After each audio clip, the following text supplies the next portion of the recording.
Yeah! YouTube, what up? Welcome to another edition of Wrestling with Watts, and I'm Watts, obviously. And today we getting right into it. I'm not gonna lie, your boy Velveteen Dream is down bad. I'm not gonna lie, and I hate this for him because real spill, I was a fan. You know what I'm saying? Like when he was running NXT, we knew what it was, and we knew that he was well on his way to the top. But politics, but not only politics, him just not necessarily taking responsibility for his irresponsible behavior is what led to this point. Because real spill, I'm not even gonna lie to y'all. I was telling people the Velveteen Dream was up next. I was like, yo, this is probably the closest to Shawn Michaels that we're probably going to get for the next 10 years. That was in 2016. There's a lot of other people that are in that range or have that charisma and have that aura about themselves, so the game has passed them by.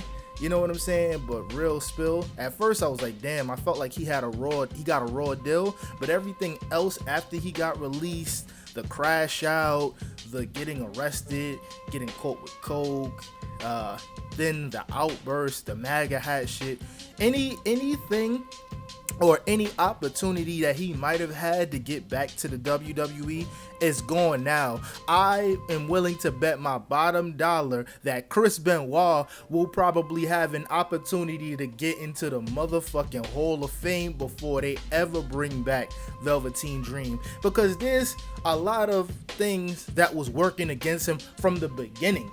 From the very beginning, there were things that was working against him. There was rumors that he was hard to work with. There was rumors that he used to film, well, EC3 said it, that he used to film dudes in the bathroom and all of that. And then on top of that, we gotta keep it real. I'm gonna keep it real because there's not a lot of people or not a lot of pages that do keep it real. But I'm gonna say it. Yo, Patrick Clark, you're black, bro.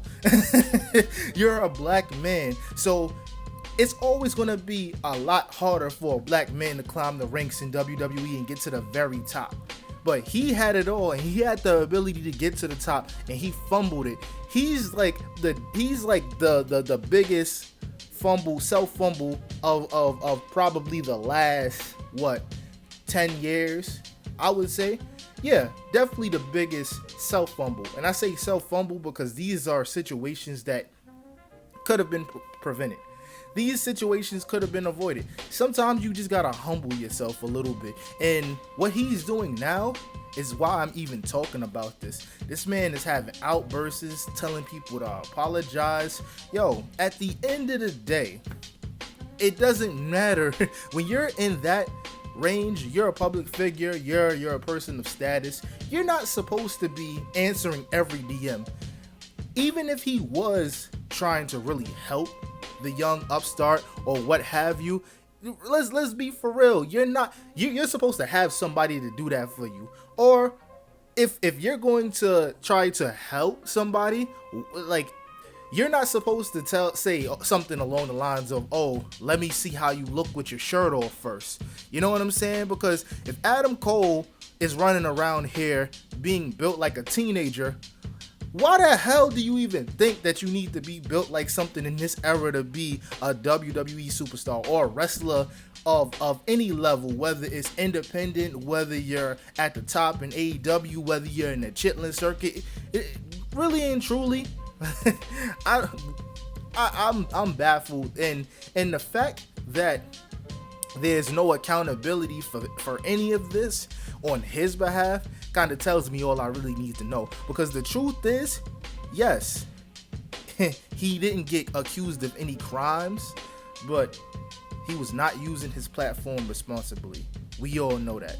I'm sweating because lights are on me, but it's getting me heated because it's like, that's the definition of wasted potential. When you're that good, you gotta just sit your ass down and pay attention to those who made mistakes in the past. You know what I'm saying? You know what they say. They say smart people learn from their own mistakes and wise people learn from the mistakes of others. And I don't see not one accountability bone in his body. And it hurts me to say that. That's why I had to start with love initially and say, yo, this man had it all. You know what I'm saying? This man had it all. But at the cream always rises to the crop. And yeah, he worked hard to get to where he was at that time. But yo, the game has passed you by, my brother. You done.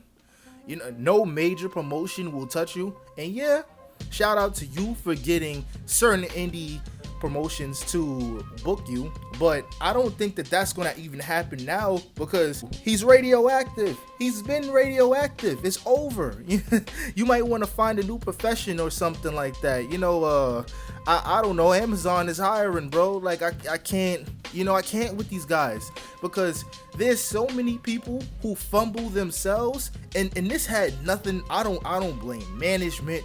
I don't blame nobody because this was something that could have been prevented. If a young bull is not, I'm not to say that you should gatekeep the information that you do have about the wrestling business, but if you was going to give some advice about the wrestling business, you should have just kept it at that. Why are you on calls with these little dudes, man? Why? The same, yo, Google is free.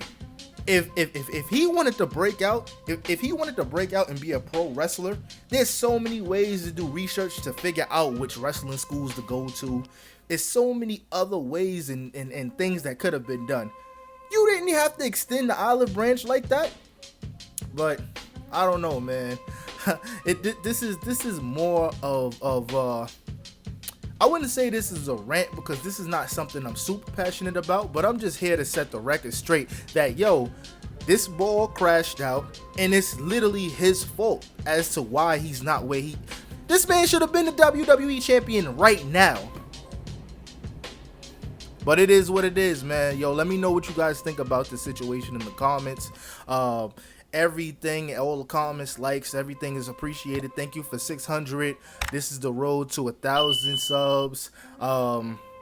Even though I'm not necessarily counting, I'm counting. But even if my shit don't move, which it is just now moving after hitting 500 like 2 months ago. So like, you know what I'm saying? Like I'm just here. I'm just here to broadcast what I'm broadcasting and talk my shit. And if people appreciate it, then they appreciate it. So those who are subscribed, I appreciate you guys so much.